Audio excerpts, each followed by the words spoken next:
Bro kabaddi league season 12 auction முடிஞ்சிருச்சு. சீக்கிரமா action நடக்க போகுது. பட் இருந்தாலும் இந்த டைம் எந்தெந்த பிளேயர்ஸ் தமிழ்நாட்டில் இருந்து இந்த PKL சீசன் 12ல இருக்காங்க அப்படிங்கிறத பாக்குறதுக்காக தான் இந்த வீடியோ. பெருசாலாம் இல்ல, ஒரு 13 பேர் இருக்காங்க. எந்தெந்த டீம்ல இருக்காங்க, அவங்க ரீடைன் பண்ணப்பட்டாங்களா இல்ல என்ன பண்ணப்பட்டாங்க, வாங்கப்பட்டாங்களா, எல்லாத்தையும் நான் உங்களுக்கு இந்த வீடியோல கிளியரா சொல்லிடுறேன். ஸோ இது தமிழ்நாடு பிளேயர்ஸோட லிஸ்ட் இன் PKL சீசன் 12. ஸோ இப்போ வாங்க வீடியோக்குள்ள பார்க்கலாம். சார் சார் ஒரு நிமிஷம் சார் சார் ஒரு நிமிஷம் சார் ஒரு நிமிஷம் சார் ஒரே ஒரு 1 நிமிட்டுங்க. Hello every friends, 1 minute please. So friends, Tamil Nadu players kabaddi ஒரு தவிர்க்க முடியாத ஒன்று. கபடியை கண்டுபிடிச்சது நாம தான். நம்மளோட லைஃப், நம்மளோட கல்ச்சர், ஏன் நம்ம ரத்தத்திலே ஊர்ன ஒரு ஸ்போர்ட்ஸ் தான் கபடி. அதுல நம்மளோட ஆதிக்கம் இல்லைனா எப்படி? ஸோ பட் இங்க தமிழ்நாடு பிளேயர்ஸ் கொஞ்சம் கம்மியாக தான், ரொம்பவே கம்மியாக தான் இருக்காங்கன்னு சொல்லுவேன். PKL பொறுத்த வரைக்கும் லாஸ்ட் போன வருஷம் இருந்த அளவுக்கு கூட இந்த டைம் பிளேயர்ஸ் இல்லை, டிசப்பாயின்மெண்ட் தான். பட் இங்கே முக்கியமாக உங்களுக்கு ஒரு டிஸ்க்ளைமர் கொடுத்துட்றேன். தமிழ்நாடு பேஸ் பண்ண தமிழ் தலைவாசுங்கிற டீமில் ஒரு தமிழ்நாடு பிளேயர் கூட கிடையாது. அதை ஞாபகம் வச்சுக்கோங்க. எஸ், இந்த வருஷம் ஒரு தமிழ்நாடு பிளேயர் கூட தமிழ் தலைவாஸ் டீம்ல கிடையாது. ப்ரோ போன வருஷமும் தமிழ்நாடு பிளேயர்ஸ் இருந்தாங்க, பர்ஃபார்மன்ஸாக கொடுத்தாங்க. விடுங்க ப்ரோ, நமக்கு சாம்பியன்ஷிப் படிச்சா போதும்னு சொல்ற ஒரு சிலரும் இருக்க தான் செய்றீங்க. நான் அதெல்லாம் எதுவுமே இல்லைன்னு சொல்ல, அவங்களை எடுத்து ஆட வைக்கணும்னு நான் சொல்லலை. அவங்களை எடுத்து டீம்ல வச்சாவே அவங்களுக்கு ஒரு அடையாளம் கிடைக்கும், அதுதான் நான் சொல்லிட்டு இருக்கேன். பட் இது நான் எக்ஸ்பெக்டடான ஒண்ணுதான். சஞ்சீவ் பலியான் தமிழ் தலைவாசோட கோச் ஆகும்போதே நான் சொல்லிட்டேன். நம்ம சேனல் ஃபாலோ பண்றவங்களுக்கு தெரியும், அவர் பெருசா தமிழ்நாடு பிளேயர்ஸ் நம்ப மாட்டாரு. இந்த வருஷம் தமிழ்நாடு பிளேயர்ஸ் தமிழ் தலைவாசை எதிர்பார்க்காதீங்க சொல்லிட்டேன். ஸோ அதுக்கேற்ற மாதிரி தான் நடந்துருந்துச்சு. சரி, நாம இப்போ லிஸ்ட்டுக்குள்ள போயிடுவோம். ஒட்டுமொத்தமா 13 பிளேயர்ஸ் இந்த PKL சீசன் 12ல இருக்காங்க. இதுல அதிகபட்சமா 3 பிளேயர்ஸ் 2 டீம், அதாவது ஒவ்வொரு டீம்லயும் 3 பிளேயர்ஸ் வச்சிருக்காங்க. நான் சொல்றேன். ஃபர்ஸ்ட் ரீடைன் பண்ண பிளேயர்ஸ் எல்லாம் நான் சொல்லி முடிச்சிடுறேன். Patna Pirates retained young player கேட்டகரியின் கீழ் சுதாகர் எம் அப்படிங்கிற ஒரே ஒரு பிளேயரை மட்டும் தான் ரீடைன் பண்ணாங்க. சுதாகர் இன்ஃபேக்ட் ஆக்ஷனுக்குள்ள வந்திருந்தாருன்னா அவருமே ஒரு பெரிய அமௌண்ட்டுக்கு போகக்கூடிய ஒரு ரைடர். PKL சீசன் 11ல நரேந்தர் எதுவும் பெருசா சுதாகரை யூஸ் பண்ணவே இல்லை. பட் இந்த முறை நீங்க ஸ்குவாடை எடுத்து பாத்தீங்கன்னா பிரைமரியாவே அவர் பிளே பண்றதுக்கான வாய்ப்பு ரொம்ப அதிகமா இருக்கு. லாஸ்ட் டைமே நம்ம அப்படிதான் பேசியிருந்தோம். இருந்தாலும் தேவாங்கியும் அயனும் தான் முன்னுரிமைப்படுத்தி நரேந்தர் எது பர்ஃபார்மன்ஸ் பண்ண வச்சிருப்பாரு. இந்த முறை கண்டிப்பா அனூப்குமார் சுதாகர் எம்முக்கு ஒரு வாய்ப்பு கொடுப்பாருங்கிற மாதிரி எனக்கு தோணுது. சோ சுதாகர் எம் பட்னா பைரட்ஸால ரீடைன் பண்ணப்பட்டார். இது இல்லாம அபினேஷ் நடராஜன் புனேரிப்பல்டனால ரீடைன் பண்ணப்பட்டார். ஒரு ரைட் கவருக்கு இவரை விட்டா இங்க ஆளே கிடையாது. இப்போதைக்கு கவர்னு எடுத்தீங்கன்னா நம்பர் 1 இடத்துல சுனில்குமாரும் அபினேஷ் நடராஜனும் போட்டி போட்டு நிப்பாங்க. அந்த மாதிரியான ஒரு கவர் டிஃபெண்டர். கண்டிப்பா இந்த மாதிரி ஒரு பிளேயரை புனேரிப்பல்டன் ரிலீஸ் பண்ண விரும்பவே மாட்டாங்க. சோ அந்த அபினேஷ் நடராஜன் புனேரிப்பல்டனால ரீடைன் பண்ணப்பட்டார். சோ அவரும் PKL சீசன் 12ல இருக்காரு. அண்ட் யூ மும்பா சதீஷ் கண்ணன், அதாவது அல்லூர் சதீஷ் அப்படிங்கிற ஒரு பிளேயருக்கு ரிட்டன்ஷன் கொடுத்திருந்தாங்க. எக்ஸ்பெக்டடான்னு கேட்டீங்கன்னா நான் கண்டிப்பா எக்ஸ்பெக்ட் பண்ணேன். ஏன்னா சீசன் 11ல கிடைச்ச சான்சஸ் சூப்பரா யூஸ் பண்ணாரு. அண்ட் அந்த டீமோட சிஇஓக்கு தமிழ்நாடு பிளேயர்ஸ் மேல தனி மரியாதை இருக்கு. அதுக்கேற்ற மாதிரி தான் சதீஷ் கண்ணன் அப்படிங்கிற அவருக்கு ரிட்டன்ஷன் அப்படிங்கிறது கிடைச்சிருந்துச்சு. நான் எக்ஸ்பெக்ட் பண்ண ஒண்ணுதான். இந்த முறை கண்டிப்பா மெயின் 7ல ஆடுறதுக்கான வாய்ப்பும் சதீஷ் கண்ணனுக்கு அதிகமா இருக்கு. அல்லூர் சதீஷுங்க.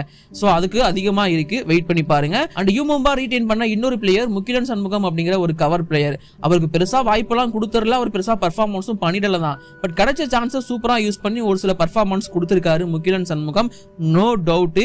சோ கண்டிப்பா அவரோட ரிட்டன்ஷனும் நான் எக்ஸ்பெக்ட் பண்ண ஒண்ணுதான், ரீடைன் ஆயிருக்காரு, ஒரு நல்ல விஷயம். And then left corner player Thiyagarajan Yuvaraj, அவரோட பேரு பட்னா பைரட்ஸால ரீடைன் பண்ணப்பட்டாரு. பட்னா பைரட்ஸ்ல ரீடைன் பண்ண ஒரு சில பிளேயர்ஸ்ல அவரோட பேருமே இருக்கு. தியாகராஜன் யுவராஜ் பட்னா பைரட்ஸ்ல ரீடைன் பண்ணப்படுவார்னு கண்டிப்பா நான் கூட எக்ஸ்பெக்ட் பண்ணல. அவரே எக்ஸ்பெக்ட் பண்ணாரானும் எனக்கு தெரியல. ஏன் இதை சொல்றேன்னா, ஒரு சூப்பரான பிளேயர், அதோட டவுட்டே கிடையாது. பட் இங்க பிரச்சனை என்னன்னா, அவருக்கு பெருசா வாய்ப்புகள் கொடுத்து அவர் ப்ரூவ் பண்றதுக்கான நேரமே அமையல. பட் இருந்தாலும் அவர் ரீடைன் பண்ணப்பட்டிருக்காரு.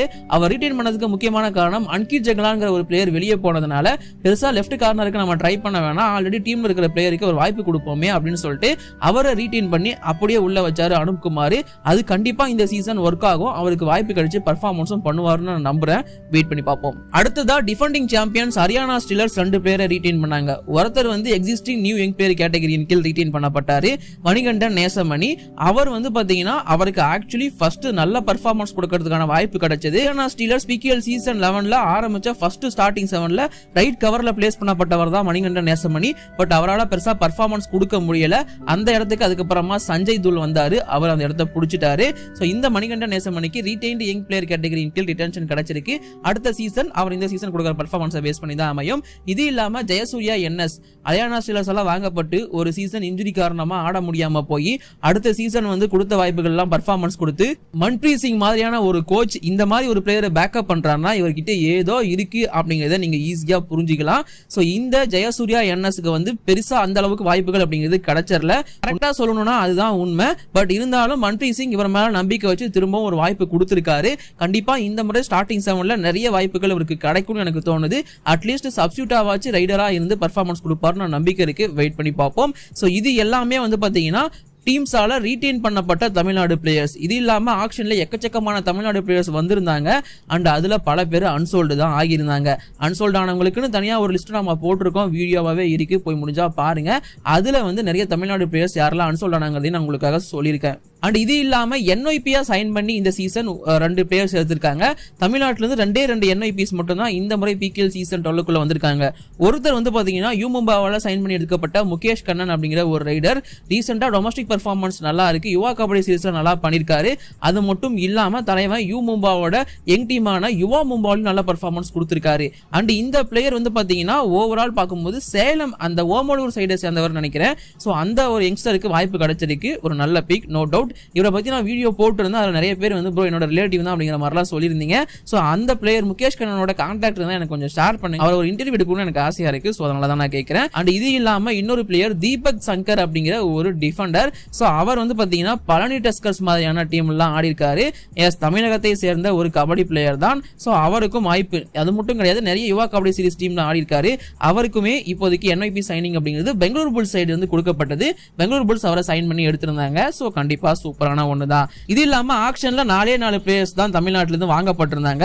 ஃபர்ஸ்ட் வாங்கப்பட்ட player Stuart Singh. Stuart Singh வந்து பாத்தீங்கன்னா புனேரி பல்டன் டீம் எடுத்திருந்தாங்க. ஸ்டூவர்ட் சிங் இதுக்கு முன்னாடி யூ மும்பால ஒரு டாலான சூப்பரான ரைடரா இருந்தாரு. வாய்ப்புகள் கொடுக்கறப்ப பர்ஃபார்மன்ஸ் கொடுத்தாரு. அதை மேபி ஃபாலோ பண்ணிருக்கலாம் புனேரி பல்டனோட அஜய் தாக்கூர். அதனால ஸ்டூவர்ட் சிங்குக்கு ஒரு த்ரோட்டா போயிட்டு எடுத்துட்டு வந்தாரு. அவர் வந்து ஃபர்ஸ்ட் வந்து ஆக்ஷன்லயே சோல்ட் ஆயிட்டாரு. பார்க்க நல்லா இருந்துச்சு. இது இல்லாம ஹரிஷ் காமாட்சி அப்படின்னு சொல்லிட்டு பழனி டஸ்கர்ஸோட கேப்டனா இருந்த ஒரு பிளேயர். சோ நிறைய பேருக்கு இந்த ஹரிஷ் காமாட்சியும் தெரியும் நான் நம்புறேன். சோ அவருமே பிகேஎல் சீசன் 12 ஆக்ஷன்ல சோல்ட் ஆயிருந்தாரு. குஜராத் ஜெயண்ட்ஸ் டீம் கடைசி கட்டத்துல இந்த ஹரிஷ் காமாட்சியை வாங்கியிருந்தாங்க. கண்டிப்பா ஒருத்தான ஒரு பிக் தான். பர்ஃபார்மன்ஸ் பண்ணுவாரான்னு கேட்டீங்கன்னா வாய்ப்பு கிடைச்சா கண்டிப்பா பண்ணுவாரு. அண்ட் தென் செகண்ட் ரவுண்ட்ல வந்து பாத்தீங்கன்னா விஸ்வந்த் வியை வந்து குஜராத் ஜெயண்ட்ஸ் எடுத்திருந்தாங்க. சோ கண்டிப்பா இதுவும் ஒரு சூப்பரான பிக். சோ அவர் வந்து நல்ல ஆல்ரவுண்டர், கண்டிப்பா கான்ட்ரிபியூஷன் கொடுக்க முடியும். தமிழ் தலைவாஸ் மாதிரியான டீம் எல்லாம் ஆடி இருக்காரு. சோ ஒரு கண்டிப்பா தரவான பிக் விஸ்வந்த் வி. சோ அவருக்குமே குஜராத் ஜெயண்ட்ஸ்ல வாய்ப்பு கிடைச்சிருக்கு. அது இல்லாம நம்ம தமிழகத்தை சேர்ந்து ரொம்ப ஃபேமஸான ஒரு ரைடர் இப்போதைக்கு வி அஜித் குமார். சோ அவருக்கும் வாய்ப்பு கிடைச்சிருந்துச்சு. எந்த டீம் அப்படின்னு பாத்தீங்கன்னா same Gujarat Giants. Yes, Gujarat Giants இந்த முறை 3 பிளேயர்ஸ் வாங்கியிருக்காங்க ஃப்ரம் தமிழ்நாடு. அஜித் குமார் விக்கும் கடைசி கட்டத்தில் செகண்ட் ரவுண்ட், அதாவது ஃபர்ஸ்ட் அன்சோல்டு, அதுக்கப்புறமா திரும்பவும் வந்து சோல்ட் ஆகியிருந்தாரு. ஸோ கண்டிப்பா இந்த முறை குஜராத் ஜெயண்ட்ஸோட ரைடிங் யூனிட்ல பர்ஃபார்மன்ஸ் பண்றதுக்கு எல்லா தகுதியுமே வி அஜித் குமாருக்கு இருக்கு. வாய்ப்பும் கிடைக்கும் நான் நம்புறேன். ஸோ இது எல்லாமே தான் தமிழ்நாடு பிளேயர்ஸோட லிஸ்ட் பிகேஎல் சீசன் 12. இதுல வந்து உங்களுக்கு ஃபேவரட் யாரு, இதுல யாரை நீங்க மிஸ் பண்றீங்க மறக்காம கீழே கமெண்ட் பண்ணுங்க. இந்த மாதிரியான வீடியோஸ்க்கு நம்ம சேனலை மறக்காம சப்ஸ்கிரைப் பண்ணி வச்சுக்கோங்க. இப்போதைக்கு வீடியோ நான் முடிச்சுக்கிறேன். Thank you guys. Bye bye.